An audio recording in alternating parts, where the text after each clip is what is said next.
நான் பேசுகிற முதல் பொதுக்கூட்டம் மாம்பாக்கம் பொதுக்கூட்டம். மாவட்ட கழகத்தின் மதிப்பிற்குரிய செயலாளர் விஜய் மோகன் அவர்களும் தலைமை தாங்கிய தம்பி அசோகனா சிவகுமாரும் இந்த கூட்டத்தை மிக சிறப்பாக ஏற்பாடு செய்திருக்கிறார். ஒரு மிக நீண்ட இடைவெளிக்கு பிறகு மக்கள் மத்தியில் பேசியதைப் போல நான் உணர்ந்தேன்.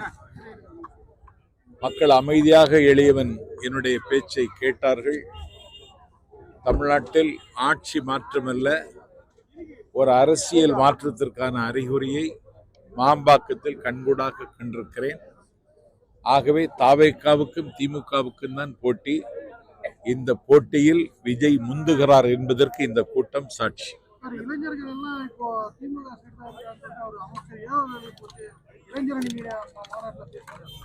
இளைஞர்கள் திமுகவில் இருக்காங்கன்னா இதை விட ஒரு பொய்யை வேற யாரும் சொல்ல முடியாது. இளைஞர்கள் பூரா தாவேகா பக்கம் இருக்கிறார்கள் என்பதை நாங்கள் ஒவ்வொரு கூட்டத்திலும் நிரூபித்துக் கொண்டு வருகிறோம். திமுகவில் இருக்கிற இன்றைக்கு வந்திருக்கிற இளைஞர்கள் எல்லாம் 1000 ரூபாய் பேசி அழைத்து வரப்பட்ட இளைஞர்கள். இங்கே வந்திருக்கிற இளைஞர்கள் எல்லாம் தளபதி விஜய்க்காக தன்னுயிரையும் தருவதற்கும் தயாராக இருக்கிற இளைஞர்கள். அதனால இளைஞர்கள் தாவேகாவில் தான் இருக்கிறார். ஒரு மாதத்துக்கு முன்பு விஜய் தற்கூரி என சொல்லிடுறீங்க. அது சம்பந்தமா இப்போ ஒரு சாட்டை துறமாறன் ஒரு விமர்சனம் பண்ணுவாரா சார்? அந்த மாதிரி அனாதைகளுக்கு பதில் சொல்ல விரும்பவில்லை. இப்போ குறிப்பா வந்து இப்போ வந்து திமுகவையும் பாஜக வந்து குற்றச்சாட்டு, அதிமுகவுக்கு எந்த ஒரு குற்றச்சாட்டும் முன்வைக்கிறார். அதிமுக அதில் பாதாளம் நோக்கி போய் கொண்டிருக்கிற கட்சி.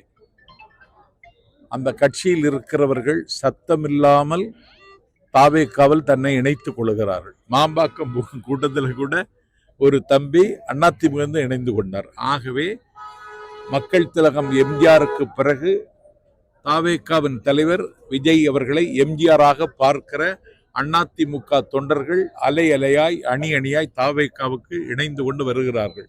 ஆகவே அதிமுகவை காயப்படுத்துவதற்கு நாங்கள் விரும்பவில்லை. தமிழ்நாட்டில் அடையாளம் காணப்பட்ட முக்கியமான தலைவர்கள் நீங்க ஒருவர், செங்கோட்டையன் ஒருவர், இது மாதிரி அடையாளம் காணப்பட்ட தலைவர்கள் தற்போது தாவேகாவில் இணைஞ்சிருக்காங்க. மேற்கொண்டு மற்ற தலைவர்கள் தாவேகா வர வாய்ப்பு இருக்கா? யாரோட பேச்சுவார்த்தை நடந்துட்டு இருக்கா? தாவேகாவுக்கு அதிமுகவில் இருக்கிற பாதி பேர் வர போறாங்க.